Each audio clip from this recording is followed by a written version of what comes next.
Welcome to the Undrafted, Uncensored cast of Pod. Hosted by Nick Archuleta. Mosted by Colin Zanger. And last but certainly is least, Joseph Goodwin.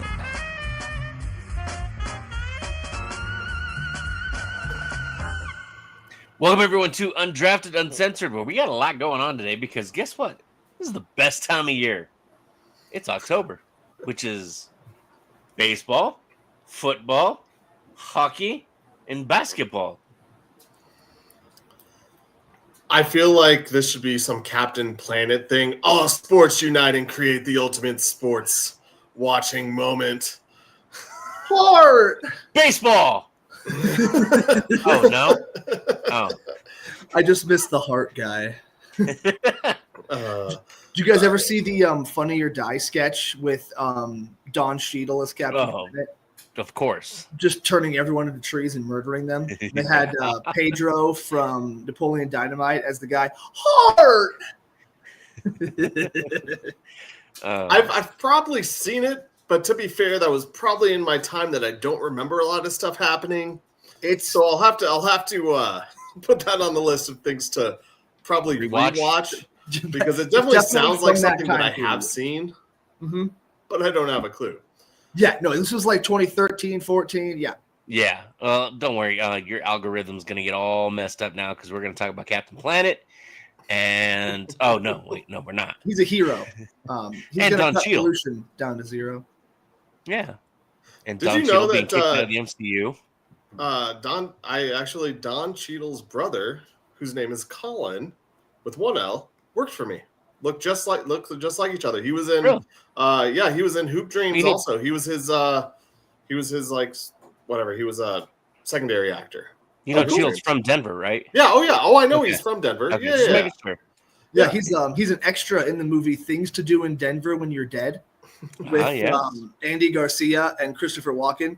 There's a really cool shot of Union Station, and then I'm sure the movie is definitely not actually shot in Denver.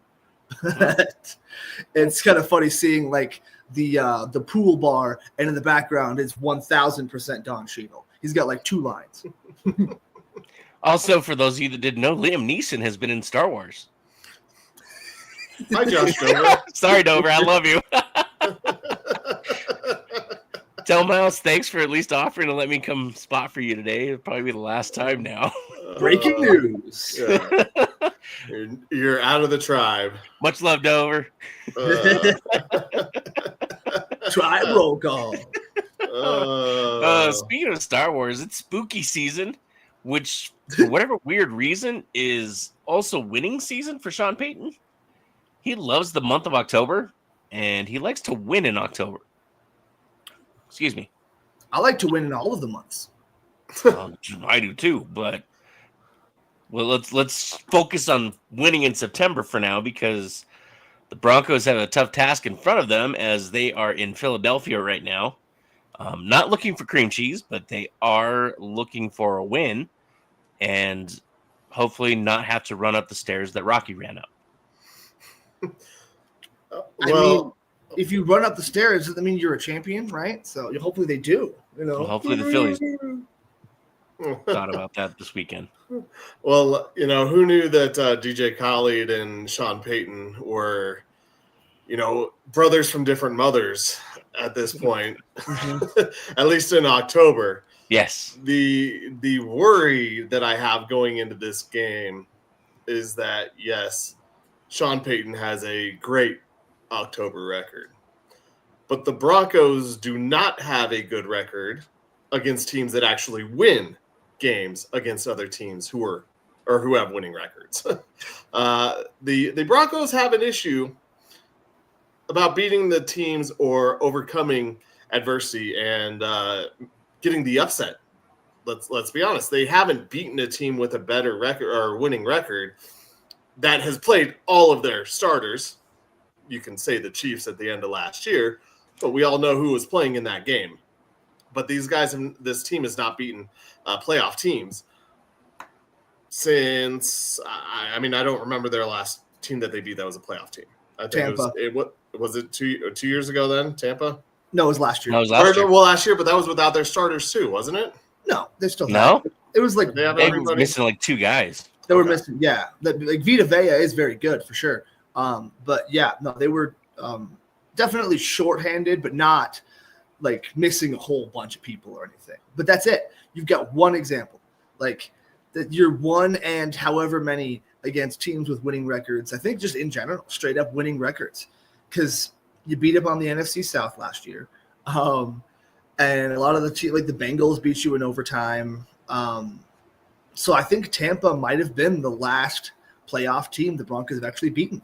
So they really need to buck that trend and get with the Sean Payton winning. Get with the program, Broncos. Well, and the plus side too, and I know one of you two is going to jump on me for this anyway. The Eagles' offense, actually, the Eagles haven't been that stellar defending Super Bowl champion so far this year. Total offensive yards of 1,006, 454 rushing yards, 609 passing, 101 first downs, 23 55 on third down. They've allowed 9 sacks too.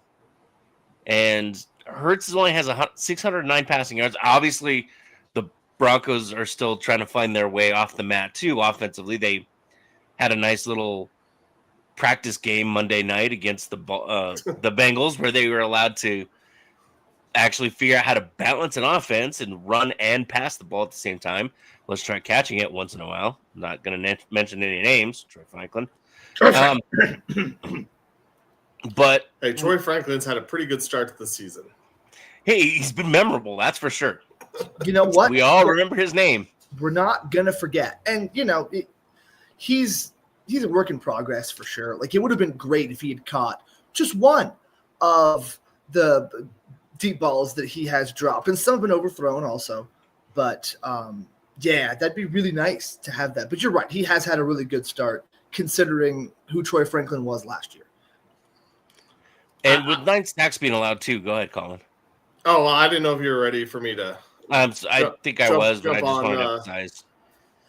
Yes, I mean, to go to your point, yes, he has.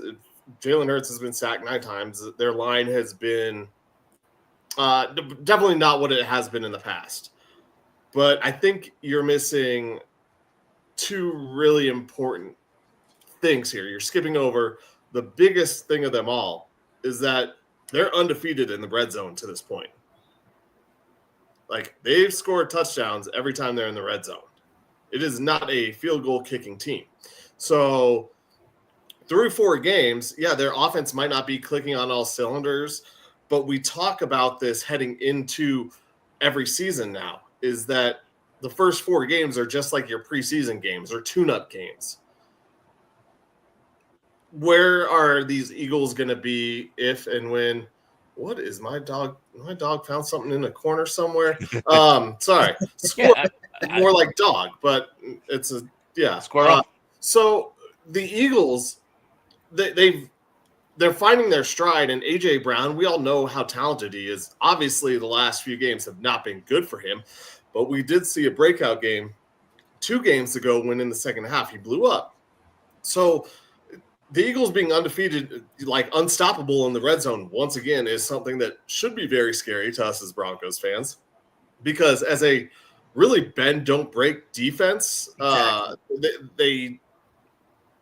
going to be hard to not be broken in this game against a team that's so efficient in the red zone. We've seen the Broncos, you talked about a warm-up game against the Bengals. Yeah, but that was still a Monday night. You're talking about a short week, having to travel out east. And then you're also looking at traveling across the pond to play overseas. So there's a lot of things on this Broncos plate heading into this game. And while you say that the Eagles haven't really shown themselves, the Broncos have only really shown themselves good on tape against a Bengals team that is by far, without Joe Burrow, the worst team in the NFL. And in that game, they also came out of the second half. I tweeted this out. If the Broncos played like they did to start the second half of that game against the Bengals, against winning teams, they're going to lose those games. They turtled. And granted, there were lots of penalties. There it is. Turtle. There were lots of penalties. A lot of weird things happened. But you can't allow that to happen against winning teams. And that's one of the reasons why this Broncos team hasn't beaten a playoff team besides the Tampa Bay Bucks in 2 seasons. Well, and all these games have been one-score games, though, too. So Philly's not really running away with anything themselves either. Granted, it's their opponents have been the Cowboys, the Chiefs, the Rams, and the Bucks. The Rams was a blocked field goal. The Bucks was by 6. And, I mean, the Chiefs are still the Chiefs. They're trying to figure themselves out. The Cowboys, God knows what they are. But the Chiefs... I was just going to say, and you have the Broncos coming in on a short week, but Philly's also on a short week because they're playing in New Jersey against the Giants, and I know it's the Giants, but I mean, let's see what Jackson Dart brings this week. But I mean, 1 week of a flashy Jackson Dart, do you start kind of looking ahead a little bit because you have the short week on Thursday night? No. But when you go over that schedule, that was the Chiefs after they were in Brazil to open up the season, who also lost one of their top receivers. They had to change their offense. The Chiefs were, figuring some stuff out. And I feel like same thing that I just mentioned with Eagles. It's early on in the season. Those guys, I mean, we can talk about the rest of the league, but the Chiefs, it still feels like they're going to make their run. They don't care about the regular season, a la the Golden State Warriors from a few years where they just kind of found their way to the playoffs and then started to dominate. Chiefs have done that for a while now. Now, maybe some things aren't going to go their way this year. We'll see what happens, but they're still getting a big player back in Rashee Rice in 2 weeks. So that game, I'm not saying that, the Eagles just, barely, they won this and they were playing them when they were 0-1. And they start off 0-3. Both teams are figuring it out, and they are not. They're looking at this game, not the Giants game. Yeah. I mean, Sirianni isn't one of those coaches who allows them to look ahead, unless if it was the Chiefs or the Bills. Like those are games they would look forward to. But we're talking about the Giants here. The Giants haven't been relevant in so many years. Sorry, Joey. No, you're fine. Not you, Joseph. My friend Joey. Okay, that makes a lot more sense. I was like, I don't care about the Giants. I appreciate the apology, though. My Jersey Joe.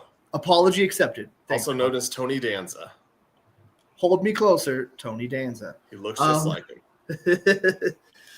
But no, I agree, Colin. I was going to make the same point about the Broncos being kind of a bend but don't break defense. It's going to be really hard to stay bent and not break against Saquon Barkley. And just the Eagles red zone in general, obviously the tush push, which everyone hates. Well, I guess not everyone hates, but a lot of people hate. If they didn't false start when they did it as often, I wouldn't be as against it, but that's whatever. You got to find a way to stop it. And will Vance Joseph be the first one to find a way to stop it? No, probably not. But maybe it could happen. Anything's possible, to quote Kevin Garnett. And the Eagles do kind of have a recipe for a quote-unquote trap game with all of the receiver drama. I feel like one of two things is going to happen. Either A.J. Brown is going to get fed a whole bunch of targets, and then we'll see what that turns into, or he's not going to get fed shit. They're going to keep doing things the way they've been doing it, and maybe – he gets upset, and that causes problems. I think Devontae Smith could still have a pretty good game, but he's not that kind of big body guy like T. Higgins is. But then again, Riley Moss handled T. Higgins outside of that first drive pretty well. But, oh, man, that first drive when T. Higgins got that big catch on Moss, and I'm like, God, no. PTSD. No, not again. Like, I Moss know. got mossed by T. Higgins. We can't have this. Yeah. No. Well, the one thing I could say that I would hope for, I mean, maybe I'm going to eat my words on this, would be for Jalen Hurts to hyper-target A.J. Brown. Because if PS2 is on him a majority of the time, that's a recipe for the Broncos to win. Because those drives are going to be short, and that'll give the Broncos offense plenty of opportunities and probably a defensive score, in all honesty, because PS2 is going to cause traffic, and or trouble back there and tip balls. Those interceptions a lot of times are the ones that lead to returns for touchdowns. Because the defense is spread, or the offense that turned it over is spread out, and so it makes it more difficult for them to find whoever intercepted the ball and stop them. So if it is a hyper-targeted A.J. Brown game and PS2 is on him, I look for the Broncos. That's a way for the Broncos to win this game. Yeah, I don't see the Eagles doing that, but I guess anything is possible. Yeah, stranger things have happened. Anything is possible. And I just don't know if that Eagles team. I don't think that this Eagles team is a team that puts one player's wants over any others. Saquon Barkley is a prime example of that last year, taking himself out when he had the chance to continue rushing at the end of the season because he's like, I don't care, let the other guys get the ball. I don't view that, and I also think that this is A.J. Brown's last year in Philly, so maybe they hyper-target him in the next game, but they're not as worried about a one-game thing with him when they're going to preach him all week that this is PS2, and this is not a guy that we're going to go up against. So, we need you to do your best to be a decoy and to draw attention to yourself, but the ball's not coming your way. Yeah, and I can see that pissing him off. I can see that causing problems potentially. I want them to force it because we've seen them do that multiple times because A.J. Brown has had problems with Jalen Hurts. I remember he had that game where he didn't get a single target, and the very next game they targeted him a whole bunch, and he went off and had a great game. I made some money because of that. Exactly. And so I can see that working out in their favor against a different team, but against the Broncos, that is kind of the advantage that I want, or him being upset on the sidelines and basically taking himself out of the game. And now their top receiver is Devontae Smith, who's a very good receiver for sure. But I'm not sure A.J. Brown makes it through this season. He might be one of those trade candidate guys, the DJ Moores, what we thought Tyreek Hill was going to be. I was just about to say hello, Kansas City Chiefs. Yeah, right. Yeah, exactly. Kansas City. I don't know if Philly would trade with the Chiefs, but man. Probably not. But, if they needed something and Kansas City had it, I could see it happening. But no, I think Baltimore might need a guy because Zay Flowers has been good but is always inconsistent. Buffalo doesn't seem to care about a number one receiver, but oh my God, would A.J. Brown be fantastic in Buffalo? Yeah. So there's definitely some teams out there that would want to go for him. So I can see them trying to push up his trade stock to an extent, or just keep a guy happy that I think they do want to keep around. But I do think they're tired of his Farva. What's that place you like with all the knick-knacky shit on the walls? Oh, you mean shenanigans? Shenanigans. So that's kind of the that's the route I see to victory is some sort of A.J. Brown related catastrophe. And then maybe anything could happen also. A lot of crazy stuff, but that seems the most likely scenario is that A.J. Brown gets upset, and then depending on what the Eagles do about it, causes them to lose. Speaking of victory, this isn't the victory formation, but what do you guys think A.J. Brown's yards over under are? 55. I'm going to take the under on Nick's 55. 58.5. Oh, damn. So which is the highest over under in this game? Do you know who's second? Colton Sutton? Yep. By how much? Oh, let's say 45. 42. No, 57. 1 yard difference between Cortland Sutton and A.J. Brown in this game, as far as the over-unders are concerned, at the same odds. 58.5, 57.5 at minus 110. And in all actuality, the odds are better for the under on A.J. Brown in this game. They're minus 114. Or the odds are more in the favor of the under at minus 114 to minus 110. So this is one of those games that you're looking at this. The they don't expect this to be an aerial type of show. This is going to be a ground and pound, churn out the clock type of game. And that's something that the Broncos have not really proven that they can do.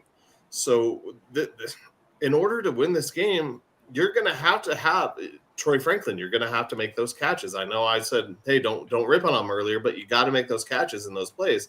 Marvin Mims, if you get a chance to have that end around, it shouldn't go for 3-4 yards. You need it to go for 14, 24 yards.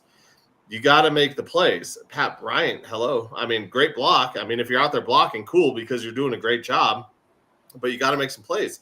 Evan Ingram's got to get involved. This is a game where where the ancillary pieces have to step up. The stars in this game, I think, are pretty much shut down by the other team's defense, at least the offensive stars in this game. So some of those other names, RJ Harvey, are you going to have a big game? I know we got his first touchdown last week, which killed me because I needed a J.K. Dobbins touchdown. But like, what other pieces are going to step up? Who else is going to do it? And, I don't know if we want to get to the picks, but I know we got to move today. I was just getting ready to say, what are your thoughts? Who walks out before we move on? Feels like Colin's waiting for me to go so he can take some more time to think. I want to pick the Broncos. I don't think I can. Are we picking scores too, or just, because I feel like it's going to be closer, but I just think the Eagles pull away maybe by like 10 points at the end of it. So maybe like a 34-24 type situation, 35-24, something like that. I can really, I don't know if I see it being even that high scoring. I do think it ends up being a closer game because of the Broncos defense being able to hopefully penetrate that line and get to Jalen Hurts and stop some of those drives. But I think it's going to be a boring game with a lot of the clock running. It's going to go fast. The game's going to go fast. It'll be a slow moving game. You know what I'm saying? The clock is just going to be running because of all of the rushing attempts in this game. So I honestly think that this is something like 16-14. Okay. I don't think it's just a very high scoring game. I could even see it being like a 12-9, 12-10 type of game, something like that. I just think both these defenses are really good, and I think the Broncos offense hasn't really proven to me that they can put together a full game. So, yeah, I think the Eagles end up taking it. I do really want to pick the Broncos. As the week has gone along, it's like, all these things are kind of in the Broncos. No, they're not really in the Broncos' favor, especially with travel. Yeah, they give you hope, but they're not in the Broncos' favor. It's like, oh, hey, that could work, but that's not like an advantage. That's hope. Hope is not. It's like, the next time I hit the slot machine button, I could win $1,000. It couldn't be a boat. Well, it's one of those. I'm kind of with you, Colin. It's going to be, I don't know. I think it's going to be a one-score game. I was thinking more like 28-24. The Broncos defense, both defenses, I think, will end up giving their offense a short field a couple times, just enough to make it seem a little more interesting. But I don't know. I think Philly still walks out with that dub as much as I want to be a Broncos. We all pick Philly. Choose the Broncos. Broncos are winning. I'm putting money on the Broncos right now. We all just chose Philly. Nope. But I thought I was going to rely on you, Nick, to save us. I was trying to. I can't. You know who's also not reliable right now is Jay Norvell and the CSU Rams. I don't know what is going on in FOCO right now. They're building a new stadium. Losing. Cool. So nobody can show up to that one too? Exactly. What happened to Braden Fowler-Nicolosi?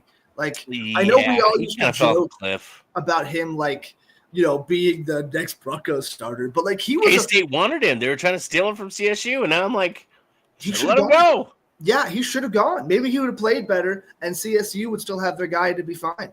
But he was a fringe potentially draftable quarterback. If he had another good year, he'd be like a 7th round, 6th round, maybe undrafted guy, but like that's a dude that might get, like Steven Montez. Like he is going undrafted right now.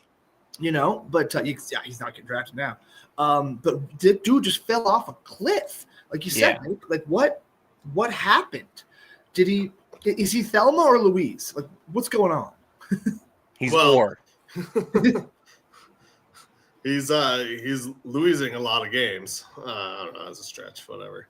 Yeah. The signs were all there once that second half drop off happened against Washington and then against UNC the next week. Yeah. Or the next game. That once that UNC game happened and they paid off the refs or whatever it was to win that game. However they ended up winning that game, all that writing was on the wall that this team just is one of the worst in Division I college football. And the Norvell stuff, maybe his message got old or stale, but these guys, they are not playing as a team. No. And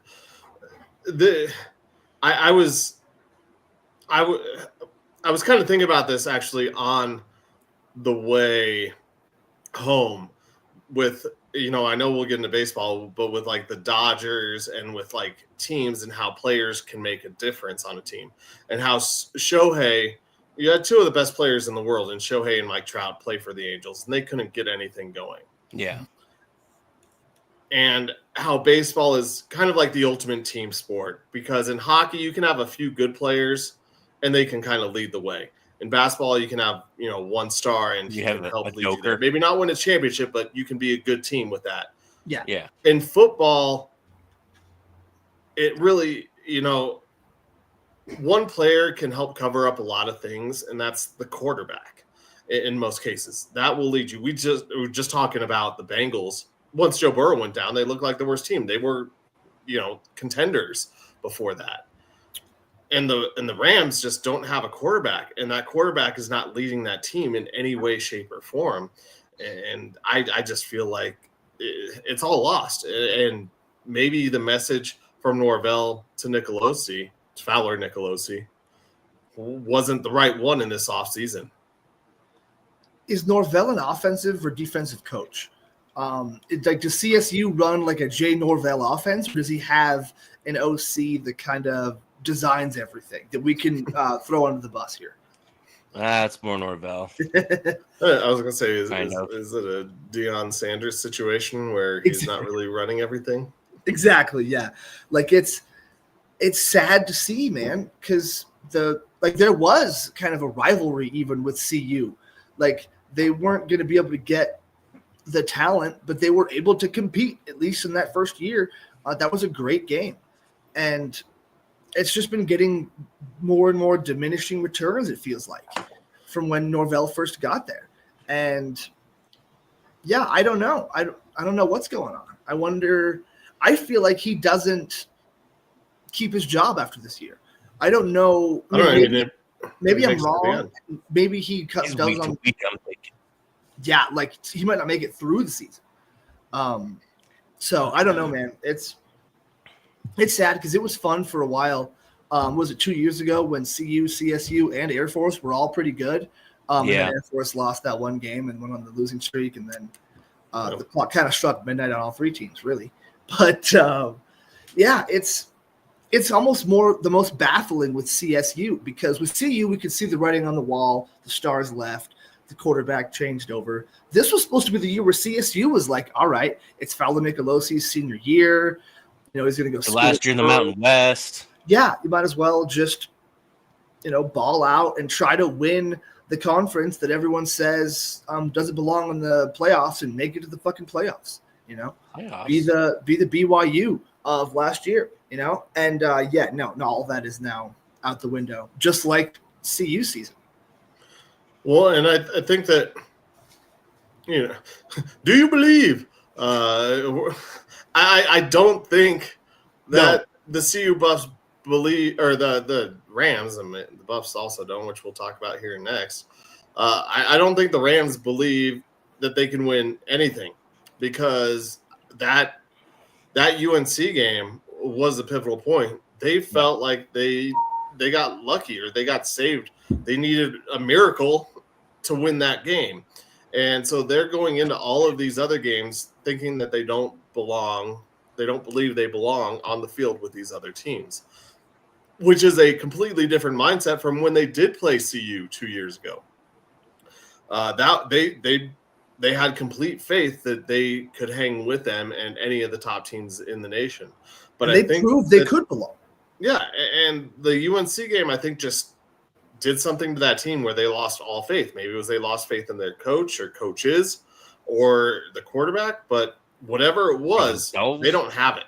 Yeah, it's like they picked a fight with the rest of college football, and they were there, and they were all happy because it was 3:00 at the flagpole, and they're getting ready to get punched in the face, so they're like ducking and weaving, and the next thing you know, they just got punched in the gut. They're like, oh, well, that's not fair. And then they got kicked in the nuts. And they're like, what's going on? We didn't plan for that. I was looking for a punch to the face. And now I thought this was boxing. Yeah. And now they're like, I don't know what's going on. I thought we had rules. And like, no, dude, it's a street fight. There are no rules. Yeah, I don't know. Thank you, everybody, for tuning in, by the way. Those watching us. The analogy went off the rails. I kept going. I should. The crowd just rushes the ring, and it's like when Jet Li was in that movie, and he's fighting like Chuck Liddell and stuff with Tom Arnold. And speaking of not knowing what's going on, yeah, I will say I did not quite know what was going on at the end of the CU Buffs game tonight, guys, because you know what, something happened there at the end of that game that hasn't happened. Hang on. Let's do this together. What happened, Colin? The Buffs ended the game with no timeouts. What? Wow. No. Do you believe? They still lost, but you know what? Prime used all of his timeouts in this game. Finally. So, is that progress? I don't know. Yes.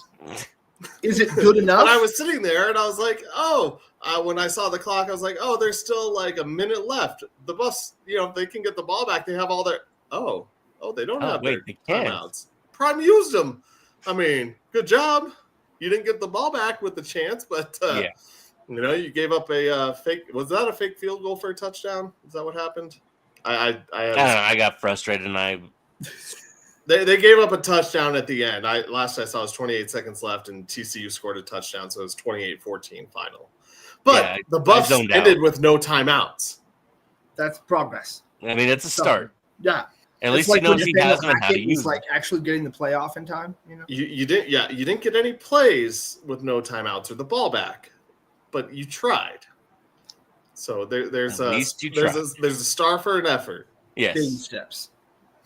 I mean, dude, I don't know where to start with this team. Like, there are flashes offensively where it looks like, all right, maybe Pat Shermer's trying to make me eat my words, and then I remember it's Pat Shermer. But then you get the defense out there, and they give up 3 long touchdowns in a cover 0, and I'm like, do we have any deep coverage? Is there any idea of anything out there? I mean, isn't our head coach the head coach was a perennial all-star at cornerback? Wouldn't he kind of want to be like, something's missing back there? He's probably too worried about which quarterback carousel he's going to play next game to think about that. Although, I mean, Salter had a decent first half. The Buffs were tied at half. To be fair to this team, they came in to be fair. They went into halftime tied up with TCU, a team that was favored. I want to say they were favored by double digits going into this game. I believe you're right. So it's the same thing as the Broncos, and they came out in the second half and they were dead. They had nothing to offer in the second half of this game. It just felt like, dead man walking. They were walking the green mile that whole damn time out there at TCU because they were just waiting for the final nail in the coffin to happen. it felt inevitable. In all honesty, watching parts of it, it was kind of like, why am I even getting my hopes up? Something is going to happen with this defense that is just going to be head scratching. And you said, there's cover 0, and then you have chances to stop them at the end, and you can't. I want to say they had them in 4th down twice on that last drive, or maybe it was the last 2 drives, and they couldn't get a stop. So, a complete game, complete team. I've said this before, but something's got to be really wrong with Juju because the future needs to start now. Yeah, at this point, it's just throw him out there, and let's just start building around him and building that team back up because both these teams so far the start of this season has just been utterly frustrating, and I mean it's almost like the Montforts are running college football too, like they are a baseball organization. All tricks for college football in Colorado right now.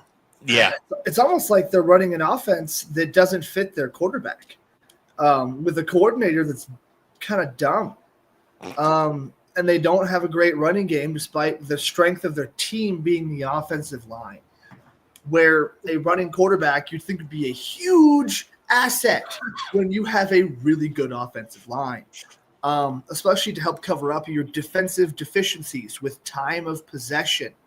Like this team could be built so much better. Well, they are built better. They're just not being used correctly. It's like when Jack Del Rio had the Broncos defense and he just never blitzed and never did anything. And Wade Phillips came in with pretty much the same group of guys.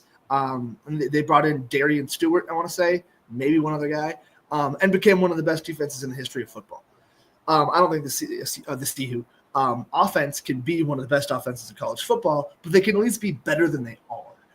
And it's not going to get better the way it's currently constructed. And so, like you said, there's got to be something really wrong with Juju or something just wrong with the entire setup, and they're afraid to ruin Juju. I don't know, but like Colin always says, I said point in the wrong direction. They're at risk of him wanting to leave. And I think they have that relationship built that they don't think he'll go, and they think they've got him locked in for another year. But man, in college football, anything can happen. Look at Nico Iamaleava. Anything is possible, to quote Kevin Garnett. So nice yeah, pull, UCLA over Penn State. Yeah, like I don't know, man.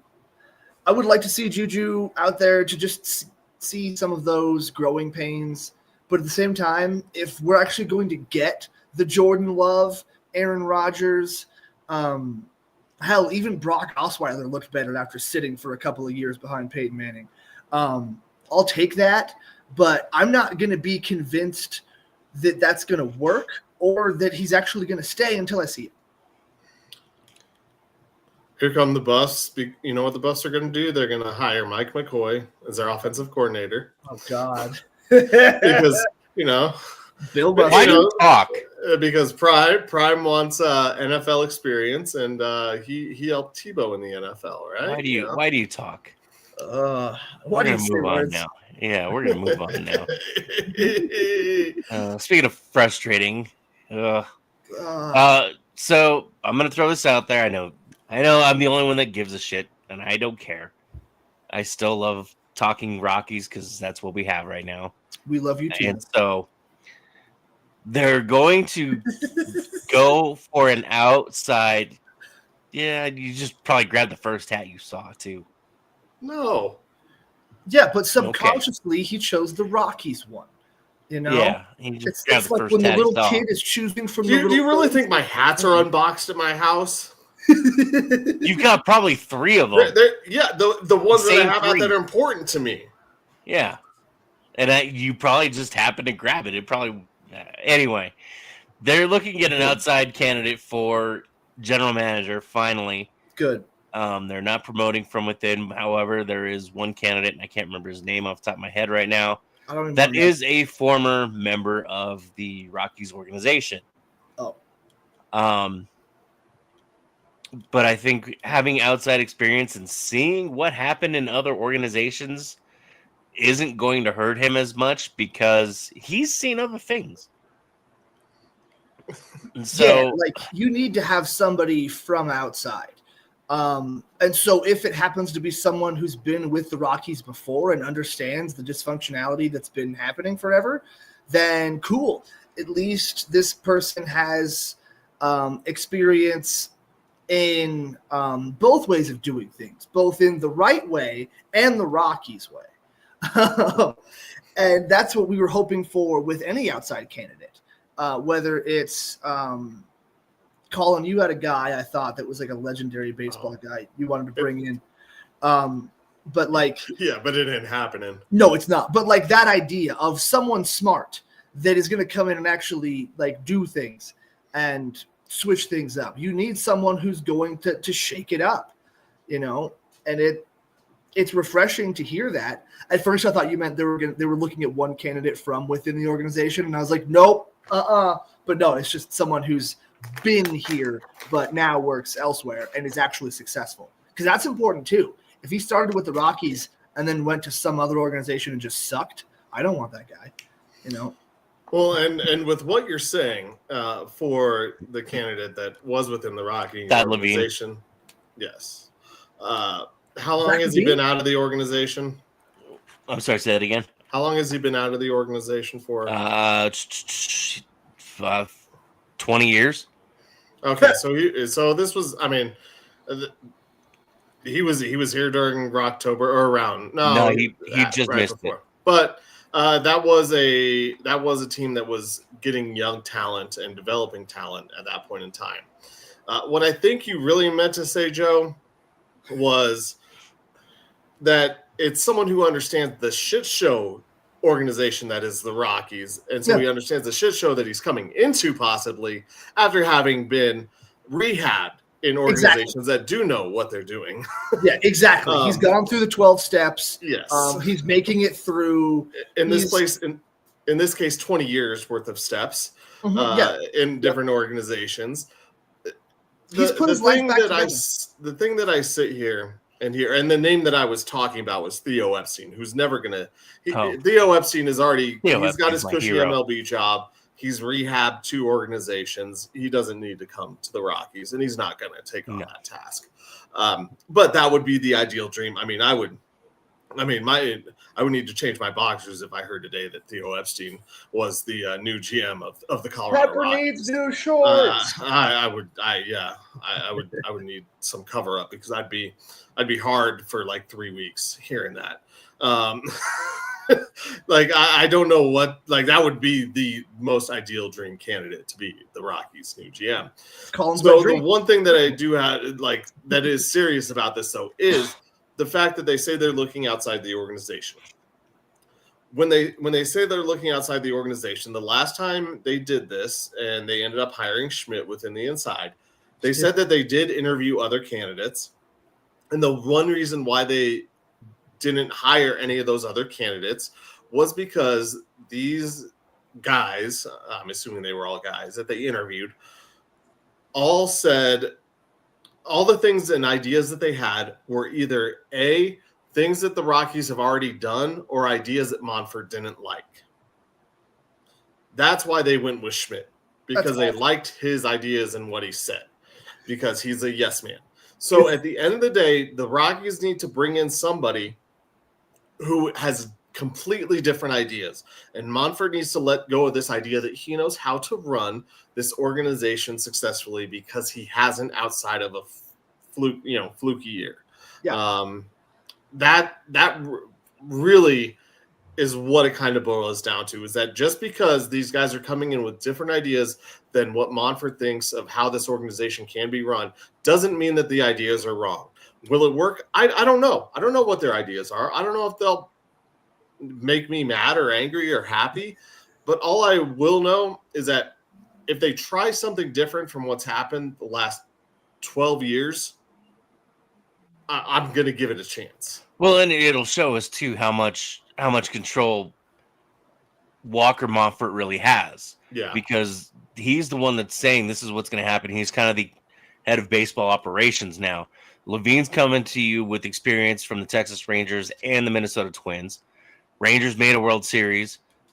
Minnesota Twins for a long time were perennial postseason appearance teams, but they just couldn't beat the Yankees. Andy McKay is coming to you from Seattle. Can you pull him away from Seattle, who is, they played a damn good game today against Detroit up there for the LCS.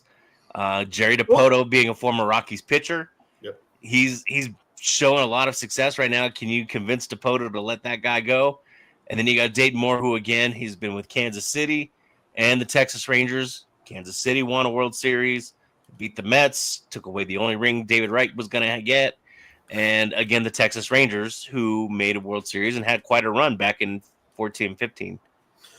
Well, and I actually said that. So I went live after my game in Seattle where I watched the Mariners come back and beat the Rockies. I went to bed. I went live with their post-game celebration because they clinched the playoffs, and I said something to note of the viewers. Yes, to anyone watching, which I don't think was many at that point in time in the night. But we love you. But what I said was that the Rockies should see this and be able to learn from it, because the Mariners and the Rockies have a lot of similarities, or they can have, as far as organization-wise, they can have a lot of similarities. Not huge markets, but markets that are passionate about baseball, that have had some success, but have also fallen on hard times. And then they're a team in Seattle that show talent. Damn, Nick hates Seattle. He hates this comparison. Yeah, he's not muted, so I don't know. I don't know what's happening. But stepped away. I had to grab something to drink. My throat's you're good. And I didn't want everyone to look at my crotch. We appreciate that. Crap. But what I was saying was that the Rockies can learn a lot from this, because the Mariners and the Rockies have a lot of similarities. And seeing them celebrate with a team that just 2 seasons ago, made the playoffs, and then last year fell off a cliff. I mean, their pitching sucked. Their offense couldn't figure it out. Their offensive numbers in Seattle are not great. Their pitching is working, but they've brought in the right types of players to that team. And yeah, they have some young talent there that's really damn good. J-Rod. Yeah. So you're saying if the Rockies players do enough squats, it's just, like I said, you can learn from these organizations, and if you bring in some people from these organizations to help, which I know, Nick, you've been clamoring for, as have I, for someone from somewhere that at least has similar experience or different connections. Because right now, anytime Monfort makes a call, Dick, I don't know about Walker, but anytime Dick makes a call, I'm sure all the other GMs are just laughing in his face. Oh yeah. Because everything that he's done has backfired. I mean, whether it be from not re-signing guys. I mean, hello, not Freeland, John Gray, who goes on to win a World Series in Texas.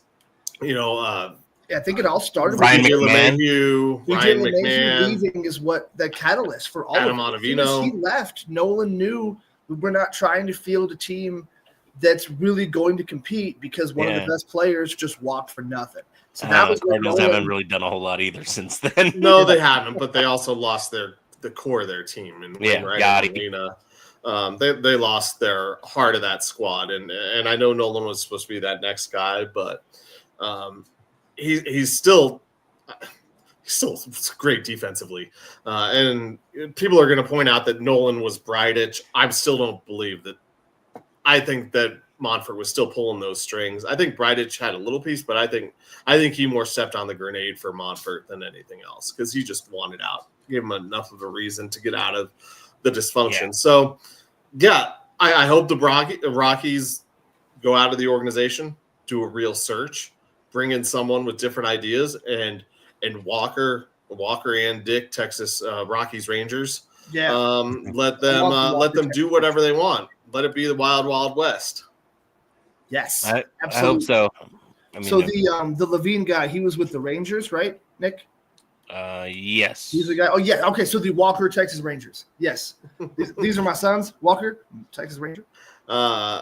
which actually, I wasn't. Didn't Bochy just leave that job in Texas?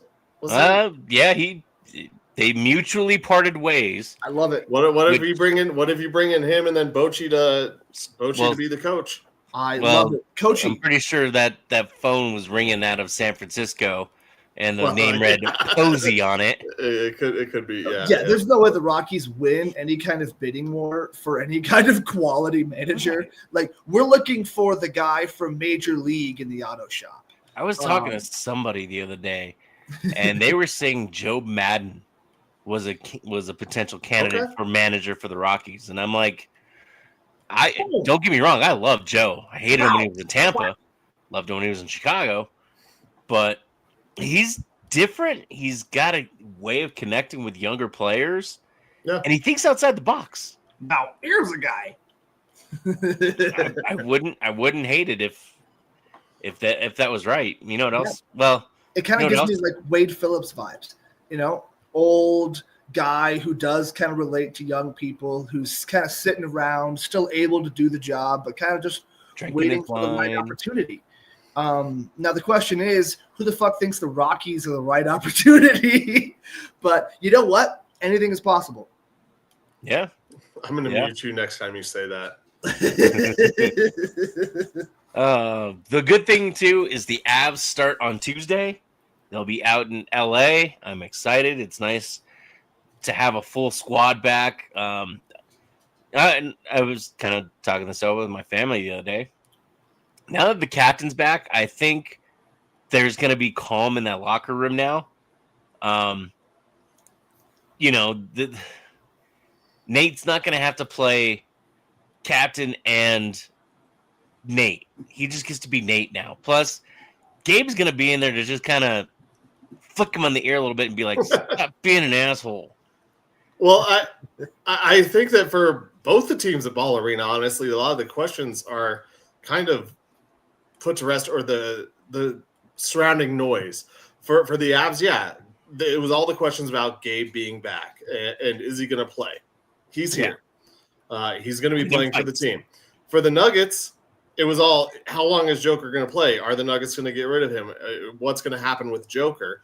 And then you brought back, you're basically running it back with Bruce Brown coming back and being that guy off the bench, and an improved version from KCP with Christian Brown playing in the starting lineup. Yeah. So you have your team and squad assembled, and a backup big. And the questions between both of these teams are done. So I know we'll get into these guys a lot more once the season starts, but I just think the questions for both of these teams have kind of been silenced, and these guys can go out and play now.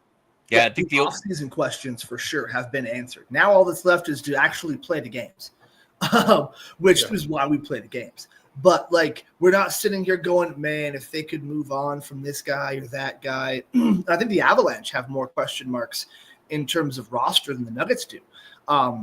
We'll see if Val Nichushkin can stay, just available for the postseason. We'll see if Marty Necas can get a little bit grittier and tougher and not kind of crumble as much as he did, and they can kind of find that chemistry that we were sold with the trade of him being that real smart, cerebral guy.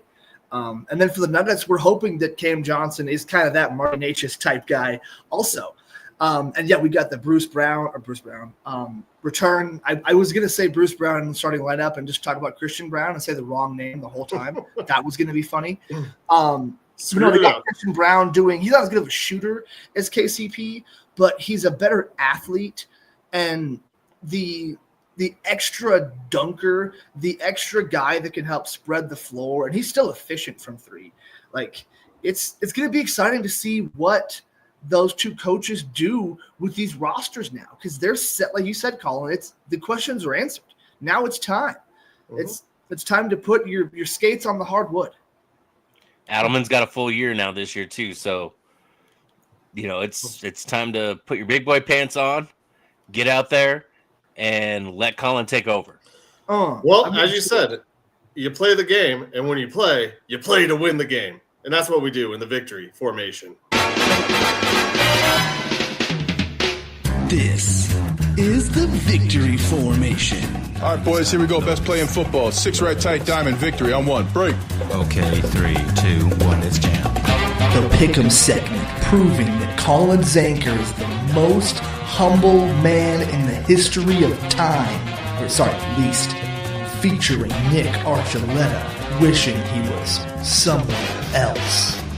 And Joe Goodwin, just kind of winging it.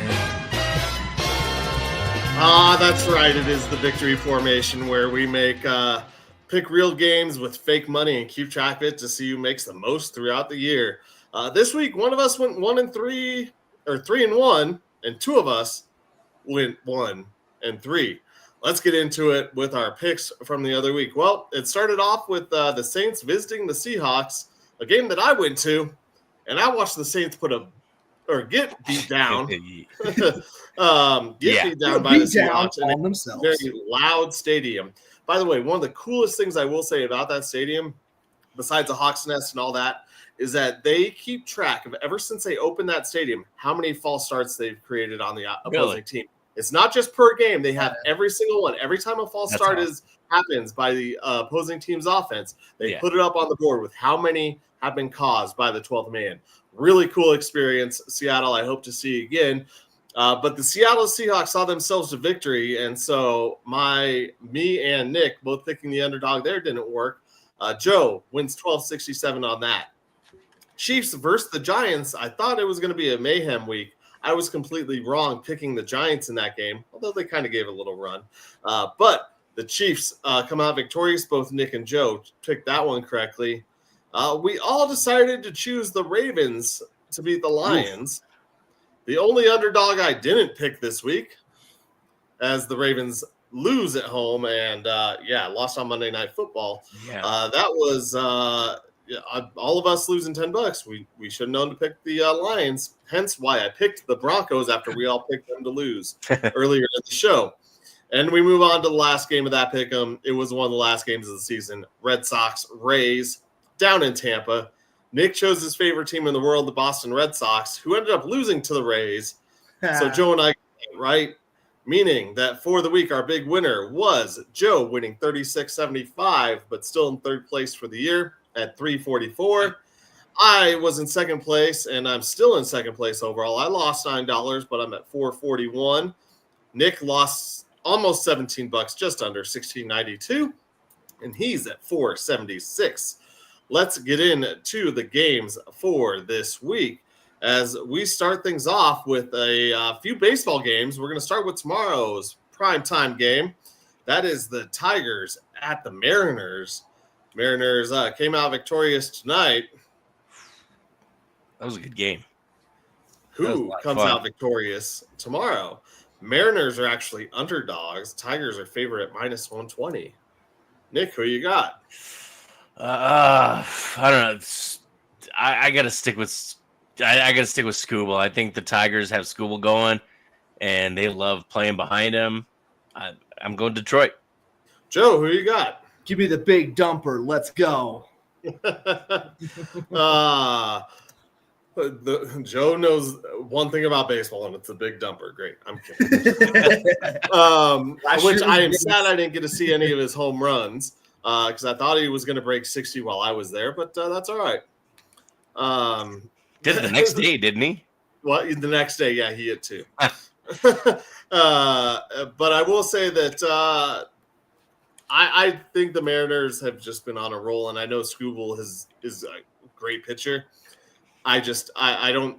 The Mariners are a squad that I think just has it, and they have their run in them right now. So give me the Mariners. Okay. Next, we move on to the one game that we already know who Nick's picking. That's why he'll go last. It's the Yankees versus Blue Jays. After the Yankees got blown out today, they look to recover as favorites also in Game 2 at -150. Road favorites. Blue Jays underdogs at +125. Joe, who you got? I don't know. I'm going to take the Blue Jays because it's funny. In this one, as much as I would love to take the underdog again, I am rolling with Nick and the Yankees in Game 2. Max Fried. The Ace is starting it. You just want to, yeah. Do you need to say the Yankees or should we move on? Oh, we already know. Okay. Moving on to, we got an early game in the morning. Actually, just about, what's that? It's 8 hours away from now will be kickoff. That is the Vikings taking on the Browns in another overseas matchup. Anyone who's watching on Instagram, thank you all for tuning in. If you want to see the rest of our picks, make sure to get us on Facebook or Twitter or X, whatever. We'll have the rest of the show there. No, Appreciate y'all and everyone who's hanging with us on. Well, Instagram's gone, so thank you, Facebook and Twitter, for hanging around with us. All right, so we move on. Vikings versus the Browns. Browns are favored at plus 160. Vikings at minus 150. Browns starting Dylan Gabriel. I think that this Vikings defense will eat him alive. So give me the Vikings at minus 150. Nick, who you got? I guess Minnesota. Joe? The Vikings still starting Carson Wentz? Yes. I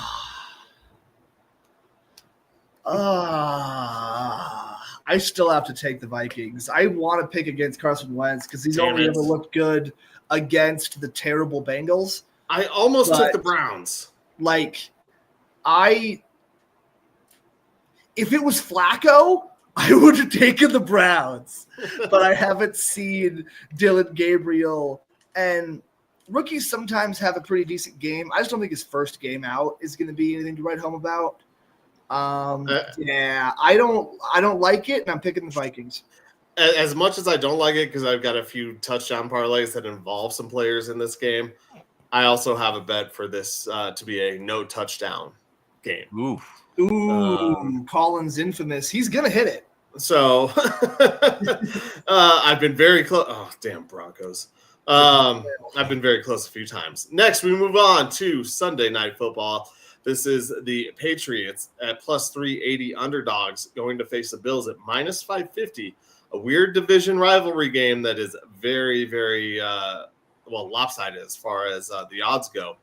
Nick, who you got? Buffalo. Joe? I mean, Drake, I'm kidding. It's fucking Buffalo. Right? You know what? I am actually going to roll with the Patriots. They seem to have they have some sort of weird win in them every year. Last year was beating the Bengals in week 1 early on. I think that Drake May, as much as we want to talk a little bit of crap about him, he's actually putting together a pretty damn good season. And don't forget, Stephon Diggs' revenge game. The Buffalo secondary is not that good. So yeah, Nick needs a big game out of Stephon Diggs. So give me the Patriots, although it's a little bit of a long shot.